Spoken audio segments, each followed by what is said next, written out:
Hoje é dia 4 de fevereiro de 2022. São 17 horas em Franca, São Paulo, uma sexta-feira. Nós estamos realizando o culto cristão no lar. E optamos nesta fase pela leitura desta obra, A Morte e o Seu Mistério. A Morte e o Seu Mistério é uma trilogia, uma obra produzida por Camille Flammarion, que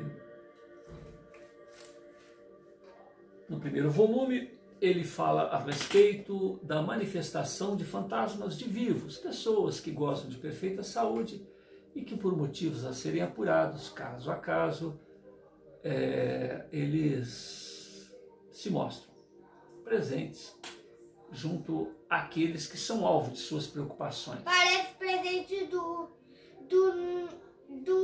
Papai Noel. Legal.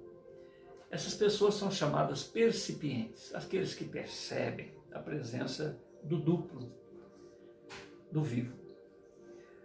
No segundo volume, que é este caso especificamente, ele se ocupa dos casos relacionados à manifestação dos duplos, ou seja, dos fantasmas dos vivos, porém aquelas pessoas que estão no limiar da desencarnação, casos desde uma semana, 2 dias, algumas horas.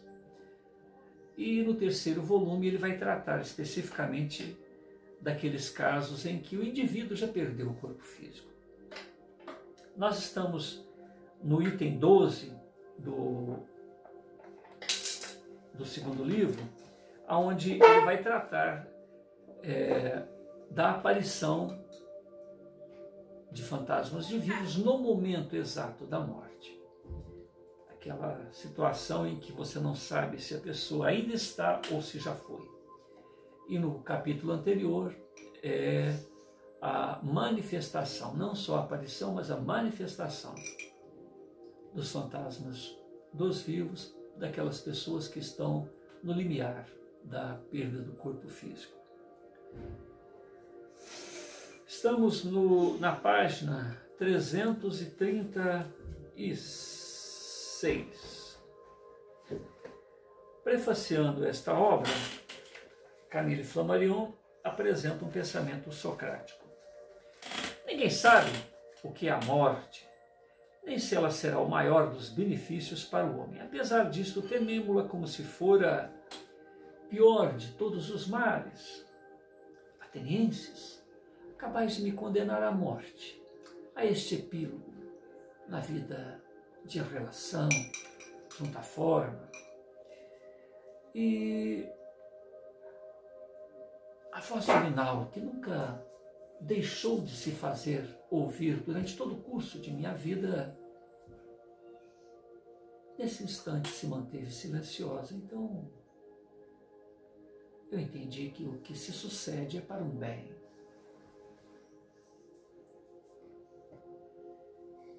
Portanto, não me defendi. Não me defendi dos meus acusadores, não me defendi dos meus juízes. Entretanto, a infâmia, a iniquidade a que fui submetido ficaram para sempre jungidas, amarradas à vida de meus acusadores e meus juízes. Entrego-me, submeto-me à pena que me foi imposta. Em algumas horas hei de deixar a existência física ingerindo o ciclo. Quando a morte se aproxima do homem, o que nele há de mortal, de perecível, desagrega-se, dilui-se e entrega-se aos braços da natureza. Entretanto, o que há de imortal, de incorruptível, de invulnerável,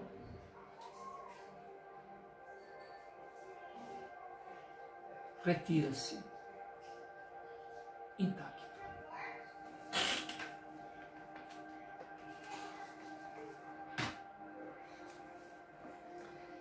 considerar-me-ia particularmente feliz de ver nisto como a narradora uma prova de identidade da sobrevivência de sua tão bem amada irmã. Parece-me, porém, que esta prova não está demonstrada. Tudo quanto o médium escreveu estava no espírito da senhora Perrette. As experiências de tal ordem são muitas das vezes incontestáveis, transmissões de pensamentos. Um exemplo entre mil foi relatado por Aksakov na obra Animismo e Espiritismo, página 476. É o caso da senhora Pribitskov, que mentalmente, pela força de sua vontade, ditava uma frase que era repetida pela mesa, que a soletrava por meio de pancadas.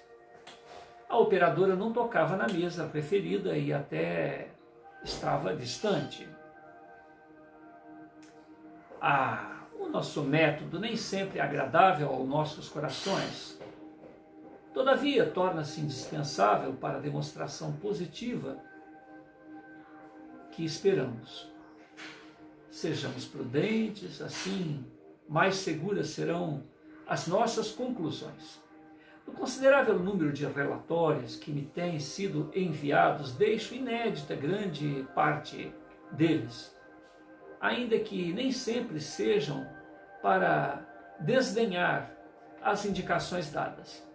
Por exemplo, a carta de número 352 vê-se uma jovem de quem a mãe se afogou, vítima da inolvidável catástrofe de Saint-Gervais, a 10 de julho de 1892, afirmar que estava certa da morte de sua mãe porque vira o fantasma passar, repassar em todos os compartimentos da casa. O fato é possível, mas não inteiramente provado. A sombra apenas apareceu 36 horas depois da morte, quando a catástrofe já era conhecida e que se poderia temer tudo. E assim a imaginação desta rapariga de 17 anos podia entrar em jogo. Tais reflexões fortificam os nossos princípios de prudência. Mas tal prudência não deve cegar-nos a ponto de não vermos as realidades.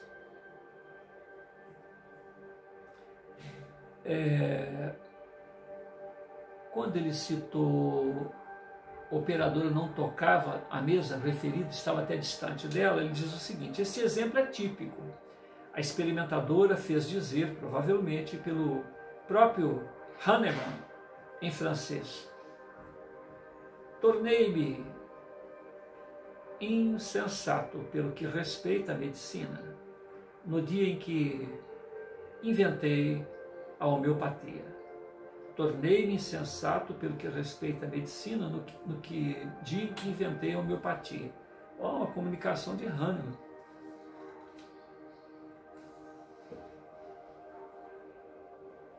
O fato é possível, mas não inteiramente provado. A sombra apenas apareceu 36 horas depois da morte, quando a catástrofe já era conhecida e que poderia temer tudo. E assim a imaginação desta rapariga de 17 anos poderia entrar em jogo. Tais reflexões fortificam o nosso princípio de prudência. Mas tal prudência não deve cegar-nos a ponto de não vermos as realidades. Desdenhar tudo, rir de tudo, não conduz a grande coisa. É absurdo supor que toda a gente se engana ou mente.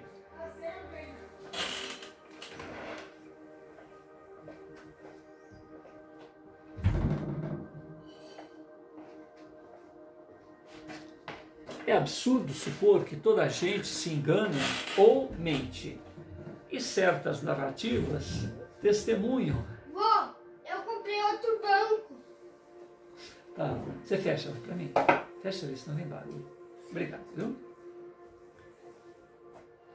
Os meus leitores não esqueceram, por exemplo... Agora eu posso comprar todos os bancos. Tá, ó, deixa eu te contar uma coisa. Eu tô gravando, você não pode ficar falando, não. Senta aqui. Porque a A Gabi é aqui? Tá, você deixa eu A Gabi é gravar? daqui? A Gabi é daqui, ó. É absurdo supor que toda a gente se engana ou mente e certas narrativas testemunham uma observação muito segura para serem desprezadas. Os meus leitores não esqueceram, por exemplo, a narração publicada em O Desconhecido do estudante de Moscou que perdera a jovem e adorada esposa, vista nesse mesmo dia por seu pai que vivia em Poukovo, perto de Petrogrado, e que, ignorando tal morte, a distinguiu de repente ao seu lado. Julgar isto como uma mentira do aludido estudante de seu pai, ou farsa, seria o último dos absurdos. Ilusão? Não. Tal aparição no próprio dia da morte imprevista, que anuncia um trespasse ocorrido a 650 quilômetros, impõe-nos a nossa atenção. Tem uma causa, e essa causa é agonizante. O conhecimento das duplas preparou-nos para a compreender. Eis uma aparição que poderia indicar não a ação psíquica de um espírito sobre outro, de um irmão sobre uma irmã, mas a existência real de uma dupla de moribunda, porque foi uma pessoa estranha a testemunha da presença de um irmão perto de sua irmã no instante da morte. A narrativa do Sr. Clarke, de Londres, e foi publicada em Phantasms of Living, tomo 2, página 61, e Alucinações Telepáticas, página 261.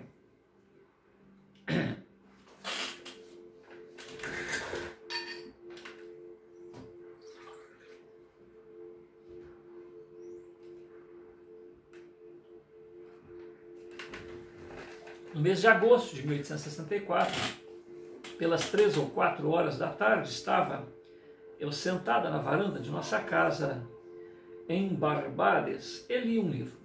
A minha criada preta levava um passeio pelo jardim num pequeno carro, minha filha, que contava aproximadamente 18 meses. Levantei-me ao cabo de algum tempo para reentrar em casa, nada tendo notado, quando a preta me disse: senhora, quem era o cavalheiro que esteve a conversar contigo?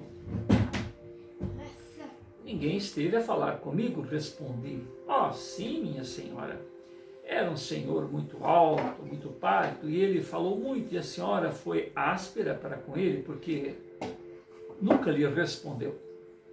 Afirmei que não estivera ninguém perto de mim e senti um certo mau humor contra aquela mulher.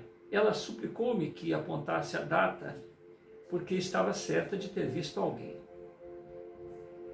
Assim o fiz. Evolvidos os dias, soube da morte de meu irmão em Tabago. O que é de admirar é que eu não tinha visto, e ela, uma pessoa estranha, o visse, ao passo que ele parecia ansioso para se fazer notar por mim. Quem assina é May Clarke. Em resposta a várias perguntas da senhora Clarke, informou. Primeiro, o dia da morte e da aparição coincidiram. Eu tinha apontado a data, foi 3 de agosto. Segundo, descrição muito alto, pálido, era exata. Segundo, deve ser terceiro, né? Ela não sabia que meu irmão estava doente. A preta nunca tinha o visto.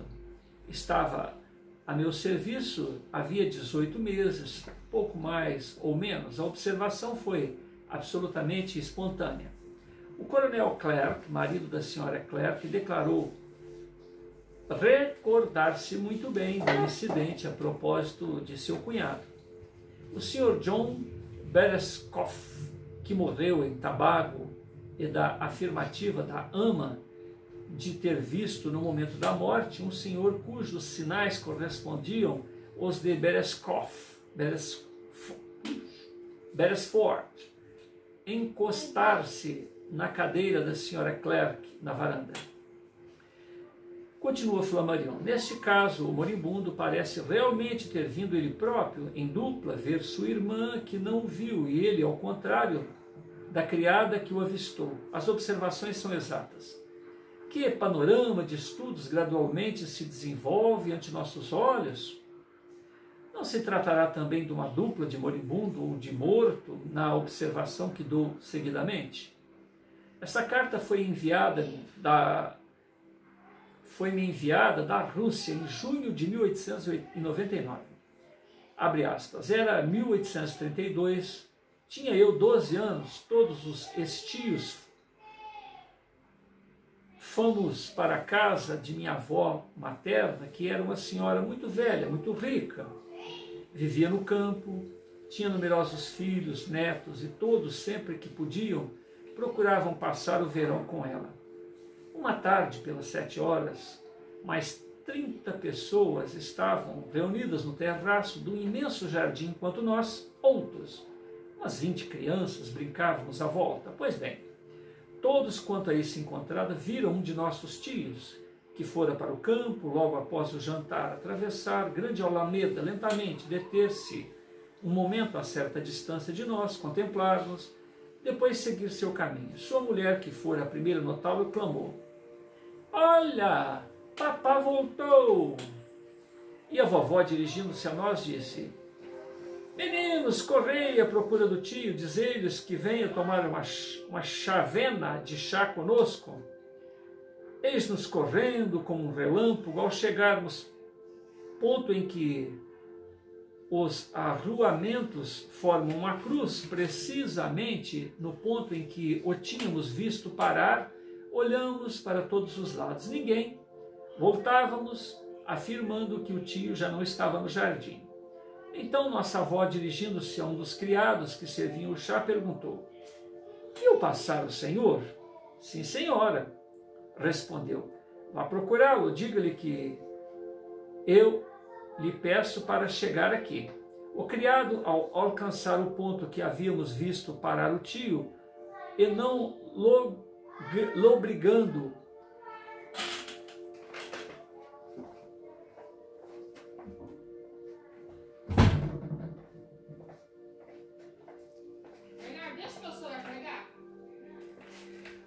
ao alcançar o ponto que haviam visto parar o tio e não lobrigando, interrogou os jardineiros que regavam as flores no meio dos canteiros, perguntaram-lhes para que lado tinha ido o senhor. Os jardineiros ficaram muito intrigados, porque nenhum deles o viram passar. Então, acabaram. As crianças estavam deitadas, a mulher de meu tio, muito inquieta, mandou muitos homens a cavalo em diferentes direções em busca do marido. Voltaram. Tinham encontrado o jovem senhor assassinado próximo à ribeira onde ele fora visto a banhar-se e que ficava a 5 vestas do campo. Segundo o inquérito a que se procedeu, soube-se que pelas 7 horas um camponês que havia encontrado na ponte, que lhe dissera que acabara de tomar banho e que ia vestir para o campo pelo caminho mais curto, pela floresta que costeava a ribeira, e que este mesmo aldeão, passando os minutos, cruzara com um indivíduo que supôs ser o assassino. E era verdade. Essa aparição extraordinária fez grande barulho no seu tempo. Carta de número 676 do arquivo pessoal de Camille Flammarion. Que objeções opor a isto? Procuramo-las sempre, o que é natural. Em primeiro lugar, disse a mim mesmo que a pessoa que me escrevia estas linhas em 1899, tendo 12 anos em 1832, havia nascido em 1820, que tinha 79 anos, o que poderia indicar o enfraquecimento da memória. Mas escrevo por minha própria mão estas páginas. Em 1921 nasci, em 1842, e não noto, confesso, o menor enfraquecimento de qualquer gênero, sentindo-me até aos 79 anos como de 40, de 50. Isso não é, pois, uma objeção. Supor uma história inventada? Poder-se-ia dizer outro tanto do que cada um de nós relata a respeito do que viu ou fez durante o dia? E aqui trata-se de um acidente muito sério, aliás, de um incidente muito sério, um assassínio, uma alucinação coletiva? Muito complicado. A conclusão legítima é admitir a projeção de uma dupla visível produzindo-se no momento em que o homem foi ferido de morte pelo assassino. Verificamos no outro ponto que essas duplas não são mitos. As diversas observações do mesmo gênero são tão frequentes que se confirmam por essa mesma semelhança, sendo impossível continuar a negá-las. Aqui está outra. Abre aspas. O senhor Pouzous, fazendeiro de Guadalupe, vivia em Anse-Bertrand, comuna ou canção de Port-Louis, com sua jovem esposa. Todos os sábados, pelas 3 horas, seu sogro, que residia em Port-Louis, chegava a cavalo pela Avenida dos Coqueiros e que se abria diante da porta principal da vivenda. Passava a tarde e o dia seguinte com seus filhos e na segunda-feira voltava a Port-Louis. As casas de moradia nas colônias são quase todas construídas com idênticas disposições. Um corpo de habitação quadrado, sem pátio interior, num único andar, rodeado de uma varanda guarnecida de persianas que se abrem e se fecham à vontade. À volta, um espaço vazio e em frente a avenida bordada de casas e jardins de negros. O senhor e a senhora Pouzous, encontrados à galeria, espreitavam a chegada de seu pai, porque era um sábado, e acabaram de bater 3 horas. Ao cabo de alguns minutos de espera, distinguiram ao longe um cavaleiro que não tardaram a reconhecer. Era o querido papá. Chegou à porta da casa, saltou do cavalo, ao passo que os dois jovens casados, descendo a escadaria, iam ao seu encontro até o primeiro degrau. Não viram ninguém.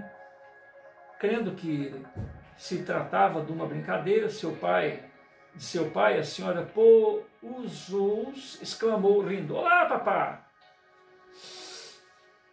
Nós já vimos o senhor." E rindo sempre, desatou a correr, seguida por seu marido, à roda da vivenda. Em dado volta à casa, não viram também pessoa alguma. Desta vez, disse a esposa ao marido: "Vamos apanhá-lo. Vai tu deste lado, enquanto eu vou do outro." Assim procederam, mas tornaram a encontrar-se sem verem quem quer que fosse. Intrigados com a inexplicável aventura, trocaram as suas impressões. Mostraram seu espanto quando chegou de Port-Louis um mensageiro com a notícia da morte de seu pai. Falecera subitamente pelas 3 horas. A família Pouzous, uma das mais consideradas de Guadalupe, era de íntimas relações com a minha. Isso está em Anais das Ciências Psíquicas, de 1894, página 4. Quem assina é E. Moulton.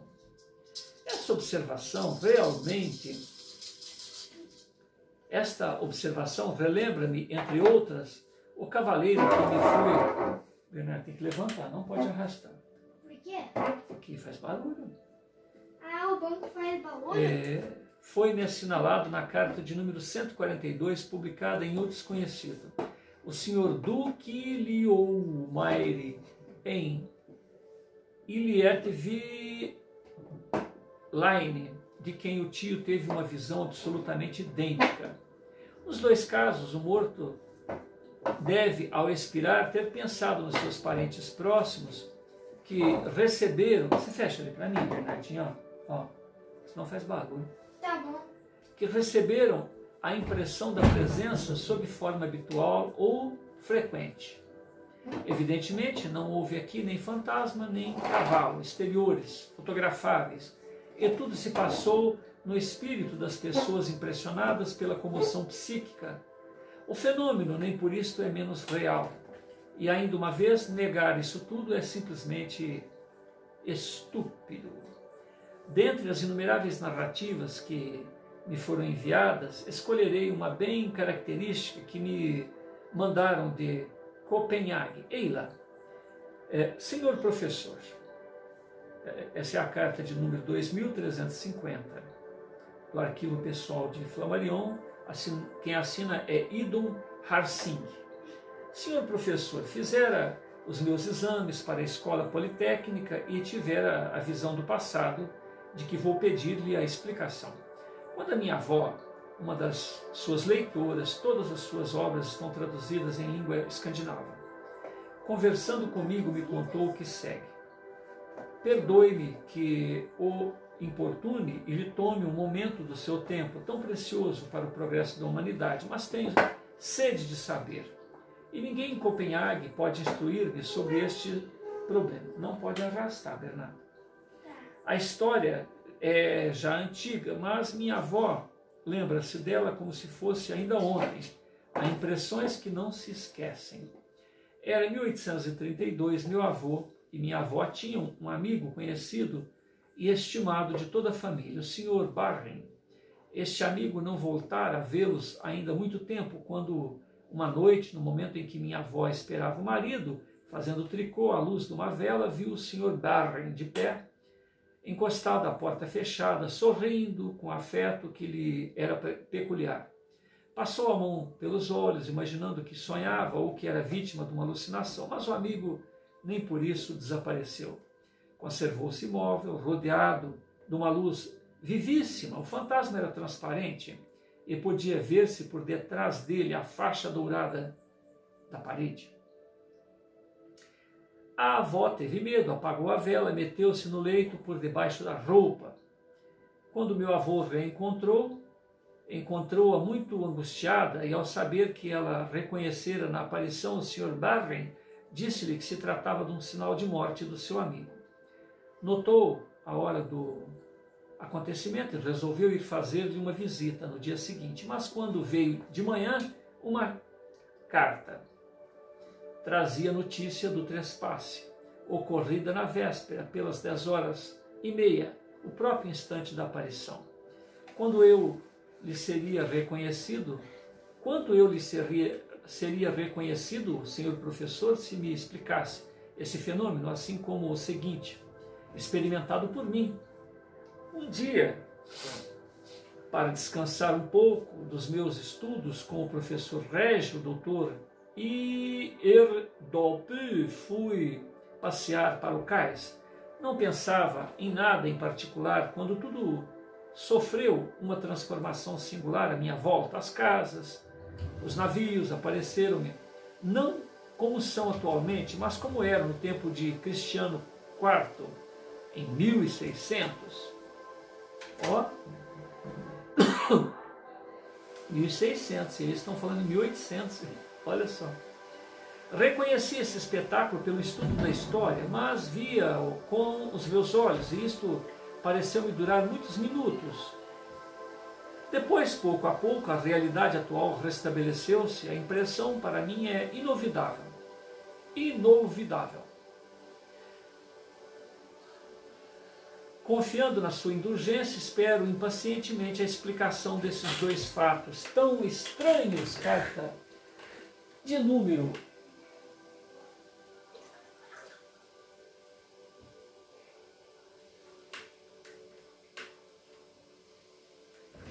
2350, Idon Harsing.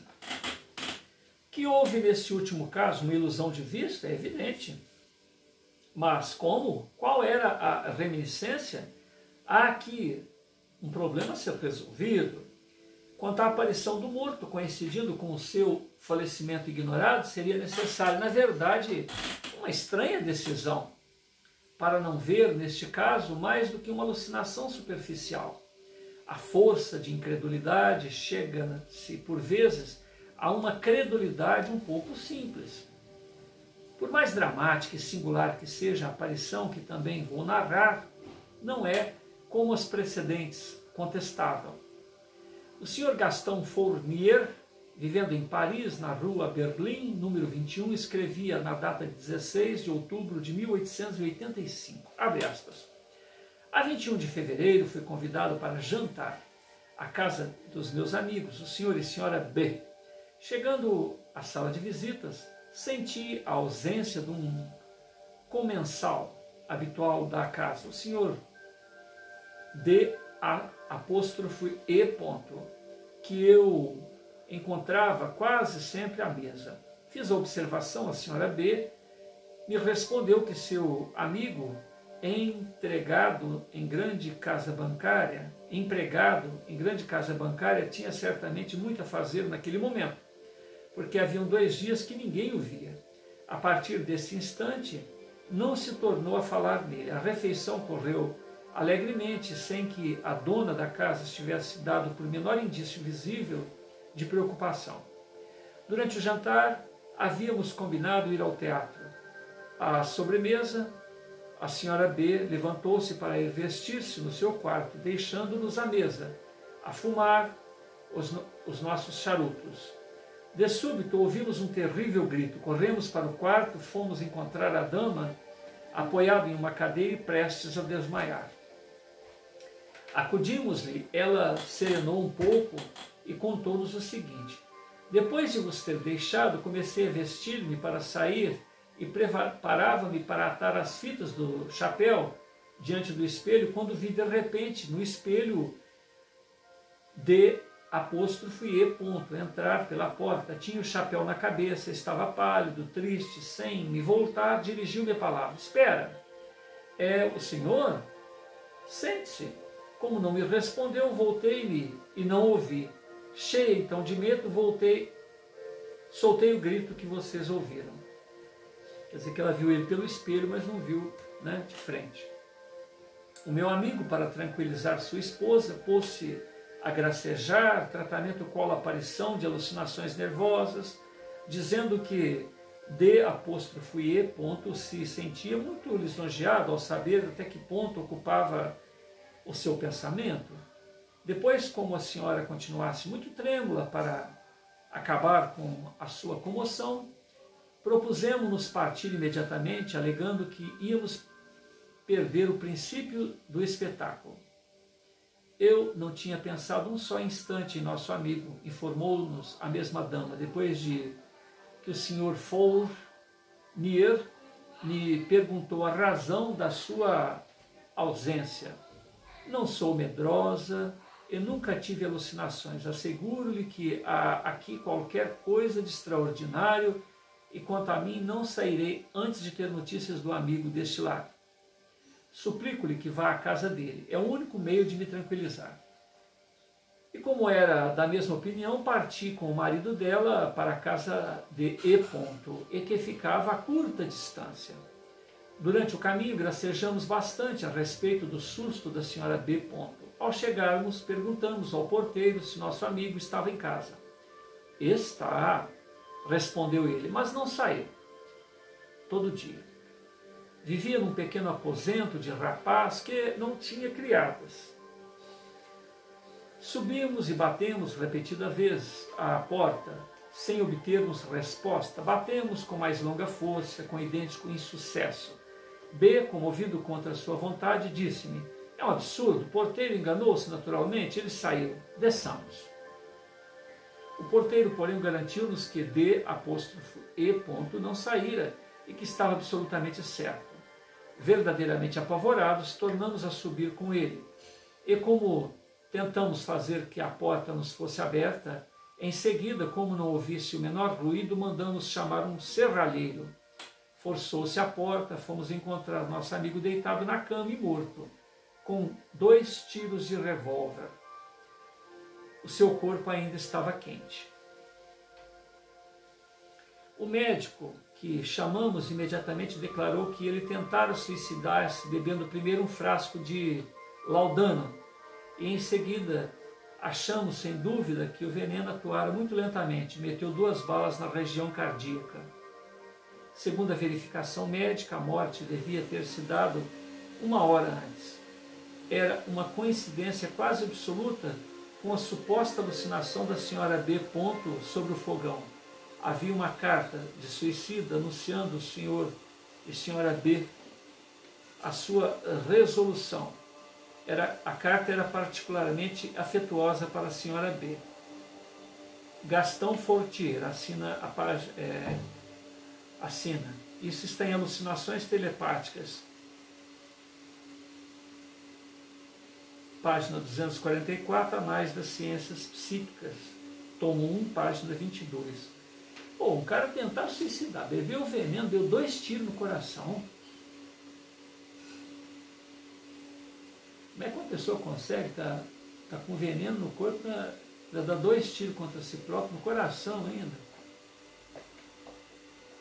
Só se for uma arma de 2 canos, né? Que deu 2 tiros de uma vez, que é difícil o cara tentar suicidar desse jeito, mas vamos lá.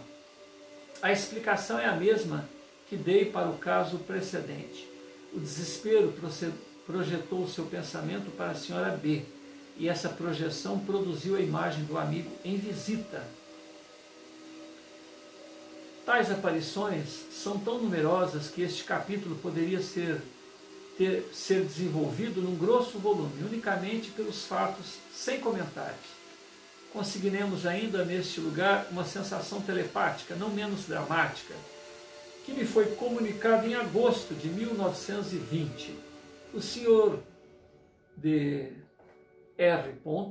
estava nos seus aposentos, num pequeno hotel de Nantes, em 1860, com a sua mulher, com a sua sogra. O filho dessa última, o senhor F.C., andava à caça nos arredores da cidade para os lados de Verton. De tarde, pelas 4 horas, com grande surpresa das pessoas que a rodeavam, mamãe apareceu completamente perturbada e exclamou: "És tu, meu filho? Mas está ferido? Vejam. Francisco tem sangue no pescoço, é terrível. Que houve?" Desmaiou. Socorreram-na, tentaram sossegá-la, dizendo que fora vítima de uma alucinação. A sua perturbação continuou, porém, mandaram chamar o médico da família, que nenhuma explicação pôde dar. Pelas 7 horas trouxeram uma padiola e o corpo do caçador, que tinha morrido desastradamente à hora exata da aparição. Ao saltar um valado, a espingarda disparou-se, perfurando-lhe a garganta e o queixo. Quem assina é R.D.D. Maratrai, carta de número 4257, do arquivo pessoal de Camille Flammarion. Essas observações, dissemos, já são numerosas e apresentam-nos cerrado feixe de documentos, todos concordes em nos demonstrar, sob os seus diversos aspectos, o elemento psíquico do ser humano. Já há muito tempo que alguns dos meus leitores puderam ver em Urânia as seguintes afirmações: o nosso corpo não é mais do que uma corrente de moléculas regido, organizado pela força imaterial que nos anima. Podemos denominar os seres vivos de almas vestidas de ar. O corpo humano é uma manifestação visível de uma força diretiva. Como o sistema do mundo, o homem é dinamismo. O princípio criador das formas é o elemento dinâmico.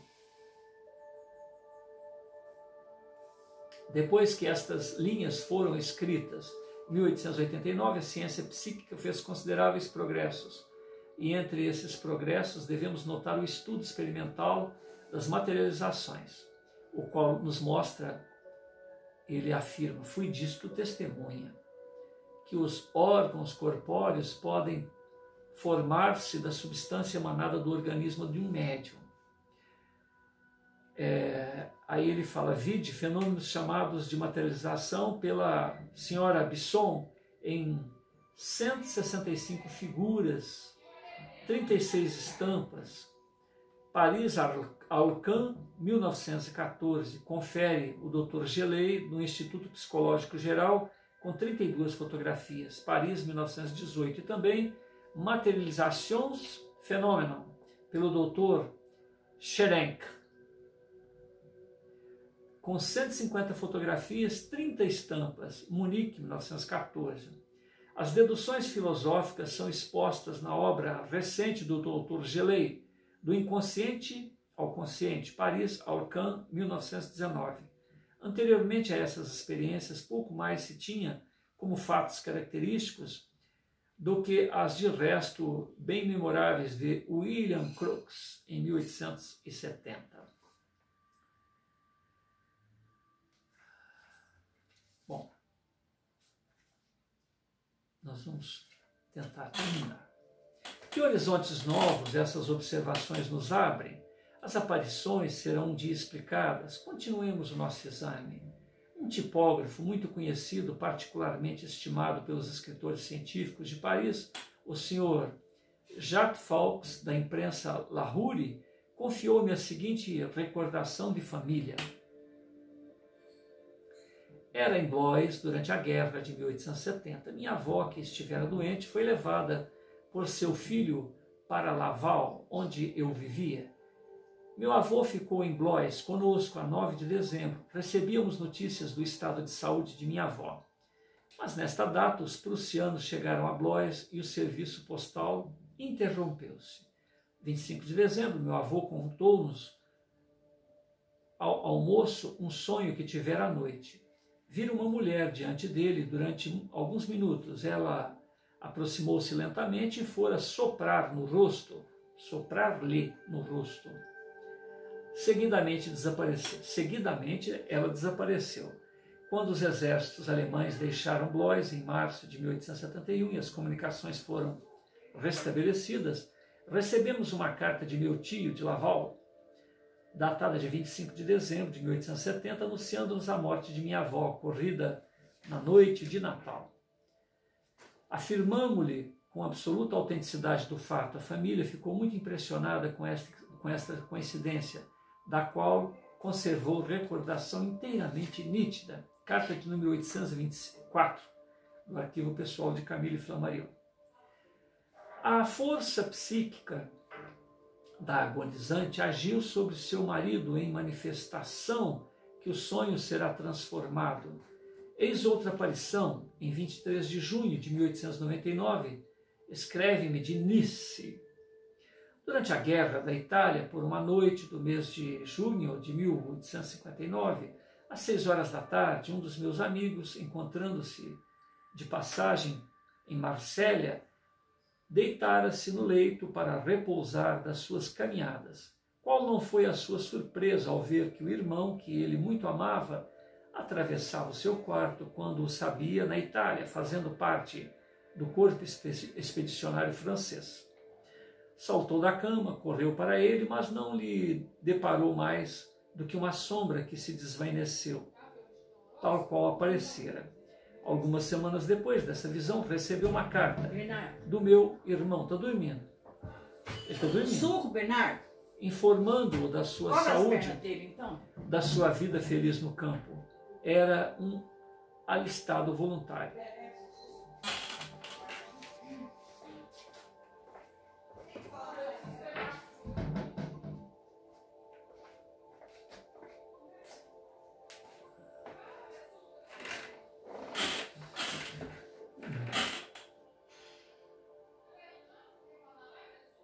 Voltando a Córcega, sua terra, 20 dias depois disto, o meu irmão encontrou uma carta da administração militar dando-lhe parte de que o moço oficial interior morrera em consequência de feridas que recebera no combate no dia e na hora em que a visão se produzira. Essa é uma carta de número 732 do arquivo pessoal de Camille Flammarion. Quem assina é Peretti, a Rua Boyer, número 13, em Nice. Encontro entre os meus papéis esta pequenina nota. Violetes, agosto de 1902. A senhorita Susana Rainal, a encantadora filha do célebre ortopedista, acabara de contar-me isto. Uma linda moça que devia casar-se brevemente. O caso passou-se há 5 anos.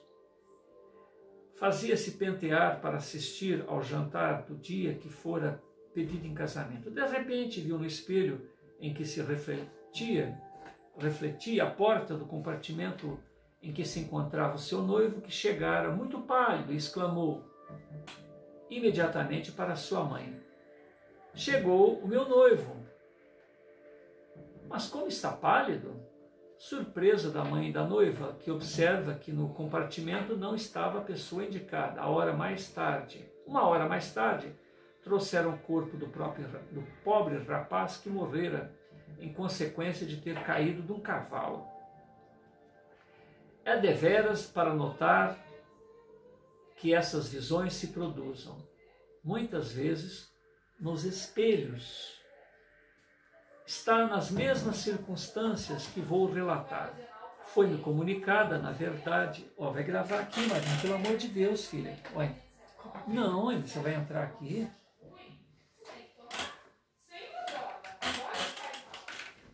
Nossa. É uma família, tem problema. Tá.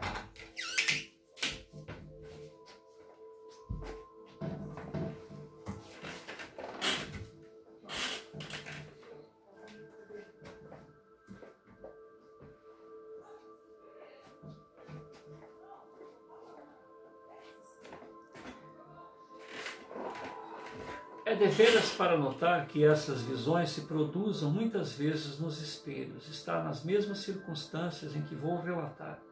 Foi-me comunicada de Versalhes com testemunhos que a confirmam em 20 de maio de 1907. A sua obra, As Forças Naturais Desconhecidas, incita-me a revelar-lhe que há muito o desejo de lhe transmitir uma aparição que se realizou na minha família, em 1850. Encontrava-me nesta aparição em férias em casa de meu avô, que vivia em Antraine, em Viane. Meu tio, capitão de infantaria, tinha mandado para junto deste avô, havia mais de um ano, sua mulher e seus filhos, que fruíam boa saúde em consequência de larga temporada no campo e do grande jardim que eles nunca deixavam. A netinha de 4 anos de idade, o seu irmão há 1 ano, mais novo do que ela, dormiam em pequeno compartimento contíguo ao de sua mãe. Uma noite esta última acordou com gritos de crianças. Correu para elas, perguntando-lhe a causa de tal medo. A mais velha respondeu-lhe que acabaram de ver perto de sua cama um homem moreno, com grandes bigodes, que as olhava com fixidez. Volvidos 2 dias, minha tia recebia a notícia da morte súbita de seu marido, falecido exatamente às 11 horas, momento exato da aparição. Os sinais dados pelas meninas correspondiam ao do seu pai, que ela não via há 15 meses e que não pudera reconhecer no primeiro instante. As meninas não conheceram o próprio pai. Quem assina é Dubois, subintendente militar reformado, carta de número 1740. Outra observação, Paris, 12 de junho de 1917. Desde a minha mais tenra idade, até os 30 anos, aproximadamente, fui educado, sobretudo, muito animado por uma velha tia que viveu até os 96 anos, sem uma doença, que fazia ainda diariamente os seus 8 a 10 quilômetros de marcha, passando muitas noites a velar doentes. Apesar de sua avançada idade, era um tipo de velha touca, com as maçãs do rosto rosada com maçãs vermelhas. Uma noite acordei bruscamente e vi a sua imagem, pouco nítida, mas não oferecia a menor dúvida. Não era um quadro, era uma claridade, parecida com ela. Tive uma intuição de que devia ter sucedido qualquer coisa, e no dia seguinte, em resposta ao meu telegrama, soube que ela morrera no momento em que me apareceu. Perdi antes e depois grande número de parentes queridos, mas para os quais não fora da mesma sorte uma preocupação. Nunca tornei a sentir tal impressão. Veja, caro mestre, que se trata de um caso banal de telepatia, sem dúvida. Ao morrer, minha querida tia pensou em mim, a que ela amava acima de tudo, e as ondas simpáticas fizeram chegar a telegrafia sem fio. Carta de número 3760, Dr. Auguste Mancial. Por mais banal que seja, como classifica o sábio doutor, isto é, por mais frequentes que possa parecer, o caso merece registrado para nossa instrução. É uma aparição da agonizante, tranquilamente verificada. Recebi as notas seguintes de La Cocha, Tucumã, República Argentina, a 23 de junho de 1920. A 23 de dezembro de 1917, estando completamente acordado no leito, o quarto iluminou-se de súbito e vi aparecer um homem corpulento, envolto em longa capa castanha, rosto quase que inteiramente escondido em capuz da mesma cor. A princípio tomei-o por um monge, mas, refletindo, pensei num dos meus amigos, caçador alsaciano. Depois, minha memória fixou-se em duas pessoas da mesma altura, pouco mais, pouco menos, e quase da mesma fisionomia, o barão Gerstein e o fabricante Guerrer de Lautenberg, o que resolvi esclarecer logo que a guerra terminasse em Europa, isto é, logo que a correspondência chegasse seguramente ao seu destino, porque estávamos insulados da Alsácia, sob férula da Alemanha. Pouco depois do armistício, recebi carta de um amigo de Glaubühler, Alto Reno, na qual me informara que o Sr. Teófilo Guerrer, que de Lautenbach, morrera durante a guerra, e desde logo tratei de perguntar a data do seu passamento. Esta data correspondia à da aparição, o que não me surpreendeu de modo algum, atendendo a que é esta a segunda vez que o mesmo me acontece, se bem que a primeira aparição tivesse ocorrido há mais de 20 anos. Segundo, o senhor lembra-se certamente da minha narrativa da aparição da segunda-feira ou domingo de Pentecostes, creio eu, pelas 6 horas da manhã, em seguida ao toque do carrilhão chamando os fiéis para a missa, em que meu amigo, o velho oficial inferior dos couraceiros de Reichshofen, me apareceu exatamente 12 horas depois de sua morte, mas sem bigode, e em que eu fui à pressa verificar o acontecimento à casa mortuária, de onde se deparou o cadáver com a boca tampada por uma faixa de pano branco que encobria todo o bigode. Quem assina é João Lau, carta de número 4198. Essa carta é duplamente instrutiva pela sua sinceridade. A aparição do moribundo correspondeu com o seu falecimento. Não há nisso razão suficiente para atribuí-la ao morto.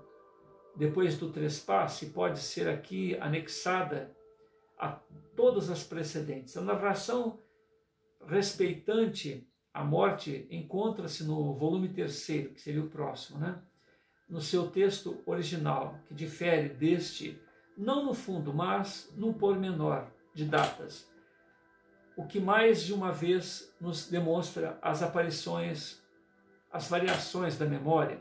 A morte ocorreu no sábado, às 9 de abril de 1898, a véspera de Páscoa, e a aparição foi vista em domingo de Páscoa, pelas 6 horas da manhã.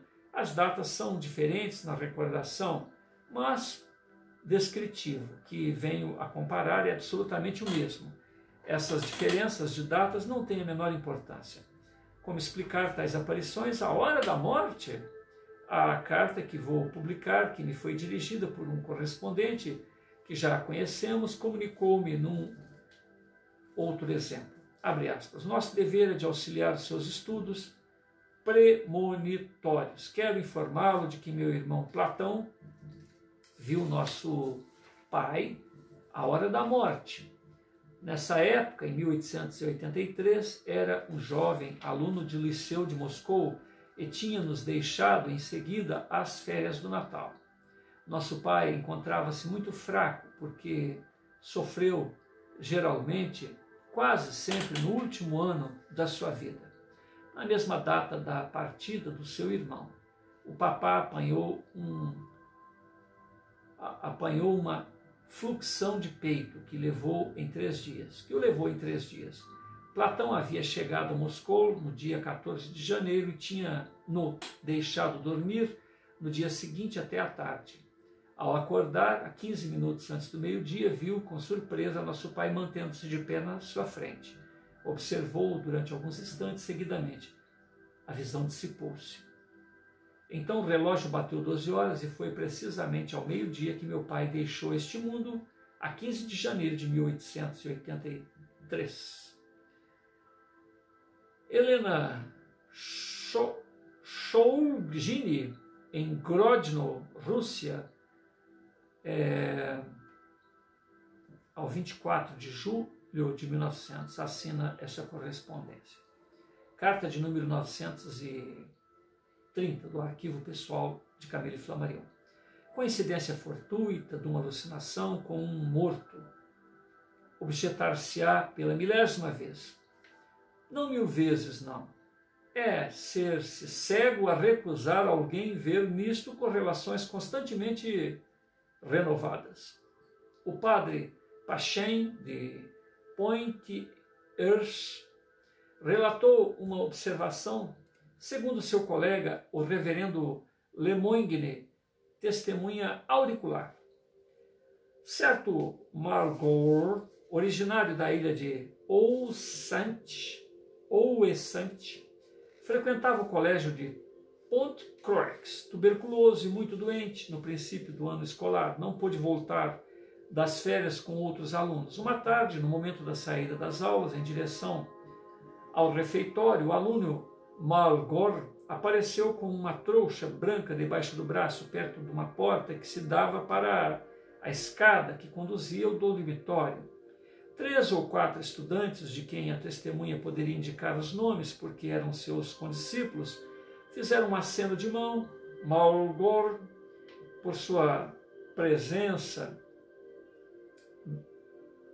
por causa da presença do vigilante, não ousaram dirigir a palavra ao recém-chegado. Margot desapareceu pouco depois, mas nas escadas que levavam ao dormitório. Nessa mesma tarde, alguém avistou o reverendo Mazéas, de que seu compatriota Margot acabara de chegar. Vimo-lo. Bem, amanhã virá ver-me, respondeu o padre. Como o dia seguinte fosse já muito avançado e Margot não tornasse a ser visto, o professor foi visitar o dormitório. O leito do aluno estava intacto. Neste mesmo dia, a notícia do falecimento de Margot chegou ao colégio. Morrera na hora em que tinha sido visto na porta que dava para a escada. Os alunos tinham-no reconhecido perfeitamente, notando mesmo no ombro esquerdo do seu vestuário uma nódoa. Continua Flammarion. Não compreendemos nada disto, bem entendido, mas a observação fica. Houve transmissão de variados exemplos. O almirante Peyron, questor do Senado, apareceu em Toulon no momento de sua morte. As 2 pessoas diferentes. O doutor Dariex publicou a esse respeito na seguinte carta. Isso tem a mais de Ciências Psíquicas, de 1894, página 11. A 9 de janeiro de 1892, estando deitado em Toulon, senti que alguém me despertara e vi o almirante Peyron de pé perto do meu leito, com as suas mãos no bolso. Empurrou-me com o ventre e me disse: "Adeus, P, venho despedir-me de ti." Deu uma barrigada no cara enquanto ele estava deitado. Levantei-me, acendi a vela, eram 12 horas. A aparição sumira-se. Ao cabo de um quarto de hora, tornei a deitar-me. Havia apenas começado a dormir quando o almirante me empurrou novamente como da primeira vez, deu uma barrigada nele, renovando suas despedidas. Entretanto, o seu rosto velava-se com uma palidez, Entretanto, seu rosto velara-se, o rosto dele ficou difícil de ser visto, com uma rapidez de uma nuvem, e seu corpo não tardou a dissipar-se como um vapor. Quer dizer, sentiu uma impressão física, né? O cara deu uma barrigada nele. Estou indo. Adeus, P. Falou o nome dele. Venho despedir-me de ti. Sob a impressão dessa lúgubre aparição repetida, subitamente permaneci acordado, pensando que aquele de quem eu havia sido ajudante de campo 5 anos antes acabara provavelmente de falecer. Na tarde do dia seguinte, com efeito, a notícia de sua morte era publicada no jornal. Vivia então no Palácio de Luxemburgo como questor do Senado. Será bom acrescentar que na véspera eu soubera, pelo mesmo jornal, que ele estava gravemente enfermo. 10 meses mais tarde, contei este caso ao Sr. G. mecânico da Marinha, que fizera parte, como eu, do Estado-Maior do Almirante, quando ele comandara a esquadra de evoluções do Mediterrâneo. Qual não foi o meu espanto quando este oficial superior me afirmou que na mesma noite o Almirante Peron lhe aparecera igualmente, tendo dito: meu caro G. chegou o momento de o deixar, é forçoso partir. Adeus. Quer dizer, deu uma barrigada 2 vezes nesse rapaz e uma barrigada nesse mecânico da Marinha. Chegou o momento de deixar, é forçoso partir. Adeus. O que tinha acordado em sobressalto. Quem assina é o capitão de fragata E.R.N. Podemos procurar a explicação da primeira impressão no anúncio da doença, mas a aparição há 2 testemunhas diferentes, independentes uma da outra. Tem que se tornar ou se tomar uma linha de conta. A que vai se ler foi vista no mesmo modo por 2 pessoas diversas, além disso também por uma criança, então 3 pessoas.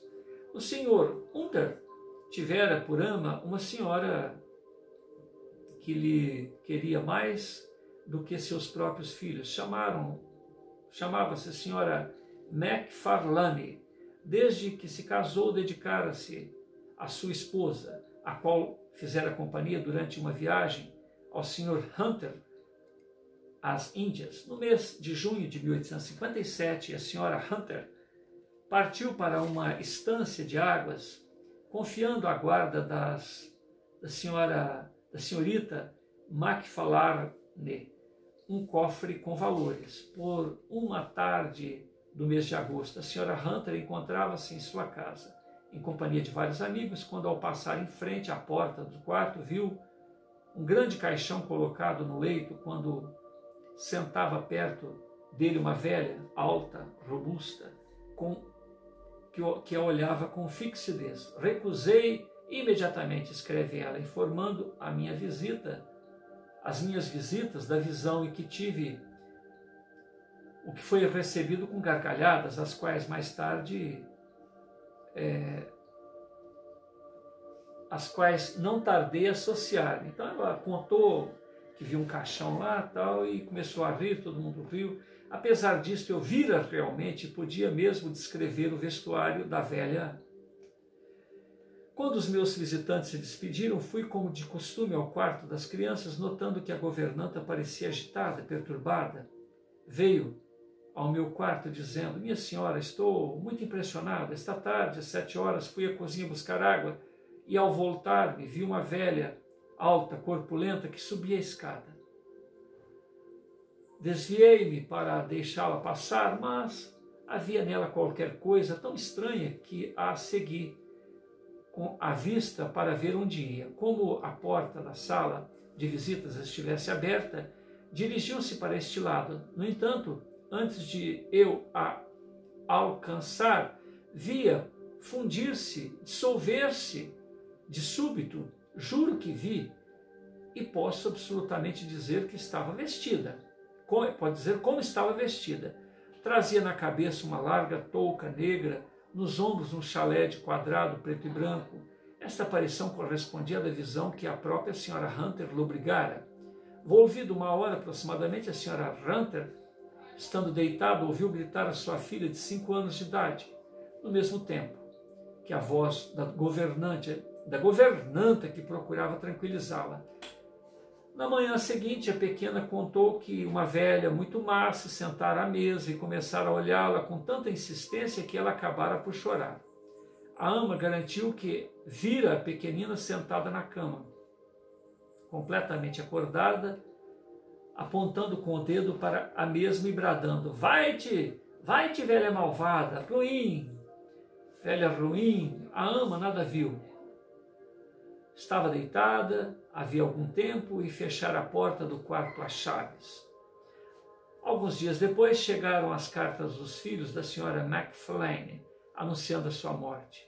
As últimas horas de sua vida decorreram pensando ela constantemente no Sr. Hunter e na sua família. A ama, ao ter conhecimento do fato, exclamou: meu Deus, era ela, na verdade eu vi na noite passada.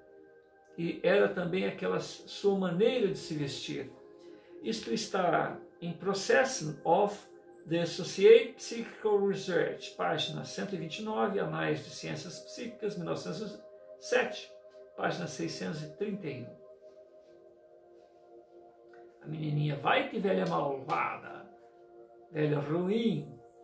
Esta aparição é muito instrutiva para as nossas investigações. Mostra-nos como o caso do Sr. Paul Zolls, assassinado, e outros análogos. Ela não era real, objetiva, exterior, e a nós fotografava, porque a visão iniciou-se com um caixão que também não estava no sítio. A senhora McFarlane, ao morrer, pensou nas crianças que antigamente amamentava, em sua mulher e na filha, e o seu pensamento traduziu-se para eles numa imagem que a representava, vestida como devia estar, a um ataúde associado a esta imagem, transmissão telepática.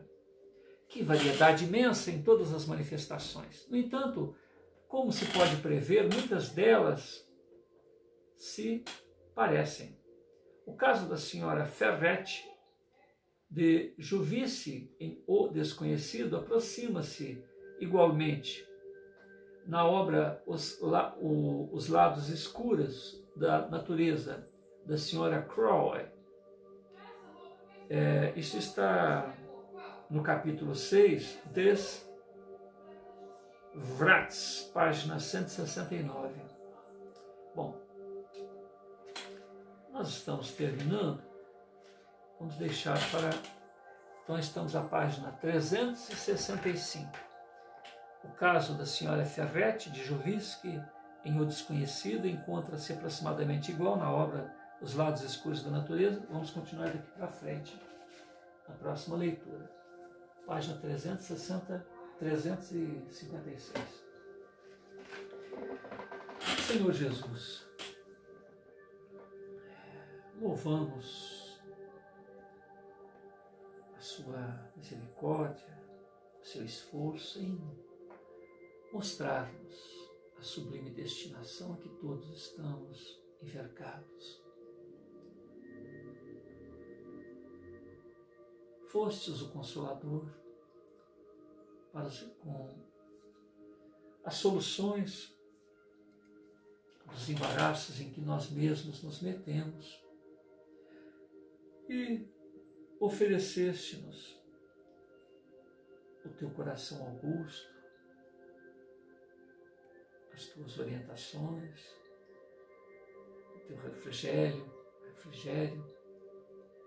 diante dos desafios que certamente haveríamos de enfrentar.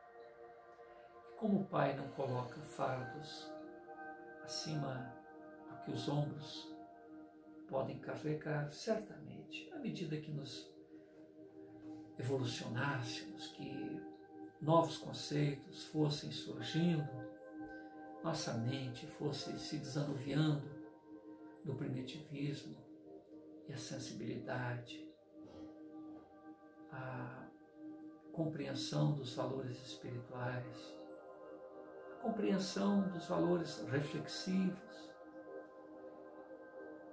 do ajuizamento das coisas, das circunstâncias e das pessoas, fosse possível, certamente o Senhor enviaria as pedras que falam, enviaria a voz dos imortais que desanuviada de todos os conceitos, preconceitos, embaraços, limites, medos dos donos do poder de cada época, faria com que nós revíssemos a nossa própria realidade.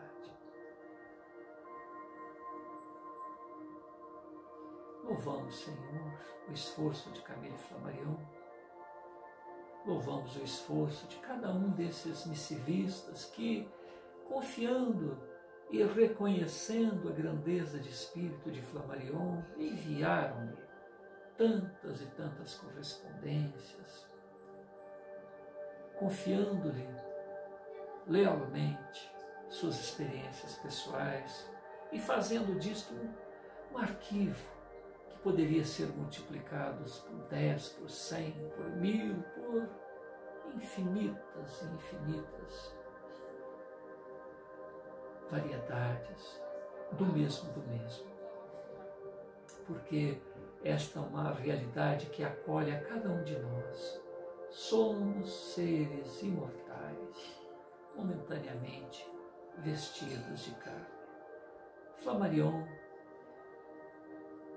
denominou a sua época Fantasma D. Fantasma D não é o D. Fantasma D é alguma coisa D.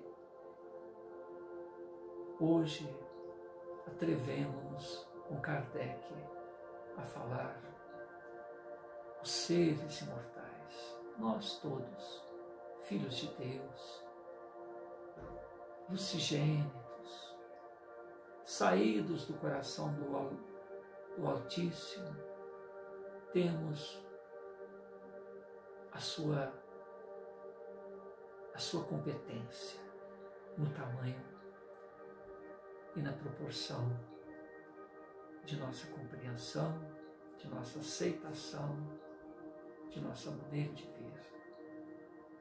Certamente, como Jesus o referiu, eu voltarei, eu estarei convosco, mas chegarei como um ladrão, chegarei de surpresa, chegarei de uma maneira que não esperais. E ele assim chega, mostrando-me a realidade da vida através do dia a dia, de atitudes simples, sinceras, infantis, ingênuas, como a de nosso filho caminhando aqui no meio de nossos estudos, de nossa esposa que se adentra ao local, de nossa filha que ali fora age, conversa, despreocupada com a qualidade do resultado do que nós fazemos, mas que mostra o dia a dia da nossa vida e nos expomos ao coração de todos que nos ouvem no seu próprio dia a dia.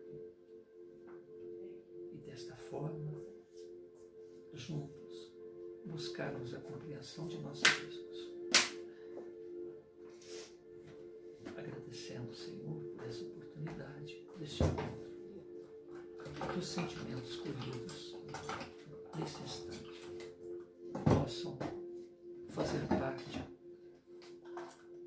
de todo o rol de nossa vida diária.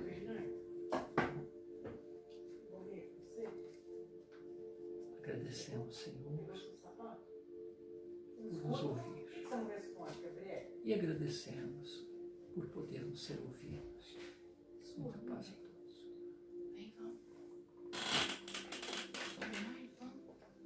Sem pegar ainda. Vem, vamos. Suando, Bernardo. Vem. Peraí, deixa eu mostrar. Peraí só um pouquinho.